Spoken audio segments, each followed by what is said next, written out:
आज आपण लहान मुलांसाठी कडधान्य आणि पालक घालून केलेले घावणे आणि त्यासोबत सेव बनवणार आहोत. तर ही मुलं भाज्या खात नाहीत, तर मुलांना अशा पद्धतीचं काय दिलं की मुलं आवडीने खातात. तर आपण घावणे मुलांना डब्यालाही देऊ शकतो, तर मुलं आवडीने खातील. तर त्यासोबत आपण कडधान्यापासून शेवही बनवणार आहोत. तर नमस्कार, मी मीनाक्षी तुम्हा सर्वांचं स्वागत करीत आहे. चला तर मग रेसिपीला सुरुवात करूया. तर इथे घावण्यासोबत खाण्यासाठी आपण चटणी बनवणार आहोत. तर त्यासोबत आपण इथे छोट्या वाटीने अर्धी वाटी दही घेतली, अर्धी वाटी शेंगदाणे घेतलेत, भाजून साल काढून घेतलेले आहेत, 2 ते 3 हिरव्या मिरच्या, थोडीशी कोथिंबीर, पाव चमचा जिरे. तर आता ह्यामध्ये थोडंसं पाणी टाकून आपण हे मिक्सरला वाटून घ्यायचं आहे. तर इथे मी मिक्सरला छानपैकी वाटून घेतले.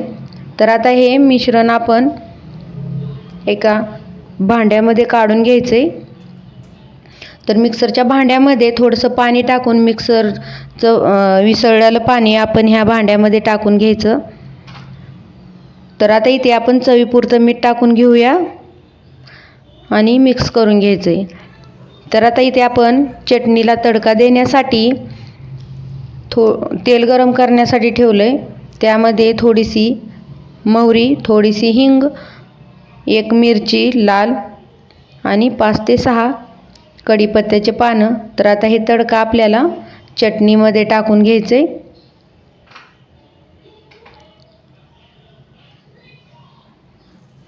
तर अशा पद्धतीचा आपल्याला इथे तडका बनवून घ्यायचा आहे.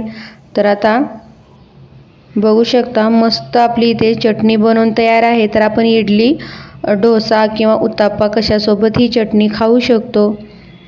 तर इथे मी शेव आणि घावणे बनवण्यासाठी कडधान्य भिजत टाकले होते. तर आपण एकाच कपाने हरभऱ्याची डाळ, तांदूळ आणि मुगाची डाळ तिन्ही आपण सम प्रमाणामध्ये घेतलं. तर आता हे आपण सुरुवातीला घावणे बनवणार आहोत. तर त्यासाठी आपण इथे मिक्सरला बारीक करून घ्यायचं आहे कडधान्य. त्यानंतर इथे मी अशा पद्धतीचे इथे वाटून घेतलं आहे. तर आपण ह्यामध्ये पालक टाकून घेणार आहोत, थोडीशी कोथिंबीर आणि 2 हिरव्या मिरच्या. तर तुम्ही पालक कमी जास्त करू शकता. आता मुलं कढीपत्ता खात नाहीत, त्यासाठी आपण इथे 5 ते 6 कढीपत्त्याचे पानं टाकलेले आहेत. तर आता हे मिक्सरला आपण इथे बारीक करून घेतलं. तर बारीक असं आपण इथे मिक्सरला ह्याचं वाटण बनवून घेतलं. तर बघू शकता. तर आता ह्या घावण्यामध्ये आपल्याला तडका द्यायचा आहे. तर मी त्यासाठी तेल गरम करायचं ठेवलं, थोडीशी हिंग टाकली, त्यानंतर थोडीशी कोथिंबीर. तर आता हे तडका आपल्याला मिश्रणामध्ये टाकून घ्यायचं आहे. इथे बघू शकता आपले छानपैकी मिश्रण तयार आहे. तर आपण इथे घावणे बनवायला घेऊया. गॅसवरती तवा ठेवला आहे. तर आता तव्याला थोडंसं तेल लावून घ्यायचं आहे. तर बघू शकता अशा पद्धतीचे आपले इथे छान घावणे बनत आहेत. तर आता हे घावणे आपल्याला पलटून घ्यायचं आहे आणि छानपैकी दोन्हीकडून हे भाजून घ्यायचं आहे, जेणेकरून मध्ये कच्चं राहिलं नाही पाहिजे. तर बघू शकता इथे घावणे बनवून आपले तयार आहेत. तर तुम्ही घावणे मुलांच्या डब्यालाही देऊ शकता. तर आता इथे आपण कुरकुरीत असा खमंग शेवही बनवणार आहोत. तर राहिलेलं मिश्रण आपण आता मिक्सरमध्ये वाटून घ्यायचं आहे.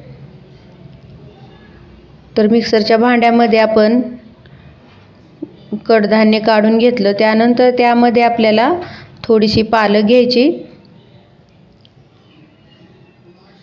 पाव चमचा जिरे, पाव चमचा ओवा. आता हे आपण मिक्सरला फिरवून घेतलं. तर बघू शकता. तर इथे मी एका ताटामध्ये हे मिश्रण काढून घेत आहे. तर इथे मी एक मोठ्या चमच्याने तीळ घेतले, 1 चमचा. ते तीळ आपल्याला या मिश्रणामध्ये टाकून घ्यायचे. पाव चमचा हळद, चवीपुरतं मीठ, आवडीनुसार तिखट, लाल तिखट घेतले मी ते, आणि फुटाण्याच्या डाळीचं इथे पीठ घेतले मी. तर फुटाण्याची डाळ भाजून मिक्सरमध्ये बारीक ह्याची पावडर बनवून घेतली. तर आता हे आपल्याला थोडं थोडं टाकून हे मिश्रण आपल्याला छान मिक्स करून घ्यायचं आहे. तर तुमच्याकडं फुटाण्याची डाळ नसेल तर तुम्ही बेसनही वापरू शकता. तर आता ह्यामध्ये आपण थोडं थोडं करून हे पीठ टाकून घेऊया. तर ही शेव खायला एकदम मस्त लागतो. तर आता हे आपलं छानपैकी इथे पीठ मळून झालेलं आहे. तर ह्यावरती तेल टाकून आपण आणखीन एकदा मस्त ह्याला मळून घ्यायचं आहे. तर आता इथे मी शेवाची इथे ताटली घेतले. तर आता इथे मी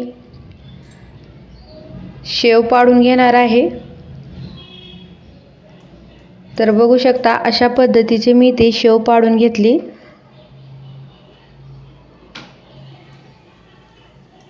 शेव छान आपल्याला तळून घ्यायचंय. आता हे आपण एका ताटामध्ये काढून घ्यायचं आहे.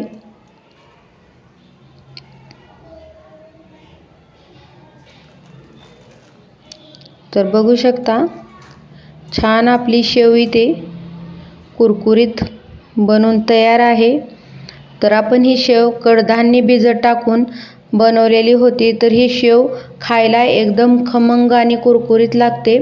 तर रेसिपी आवडली असेल तर तुम्हीही नक्की ट्राय करून बघा आणि कमेंट बॉक्समध्ये सांगा कशी झाली आहे ती.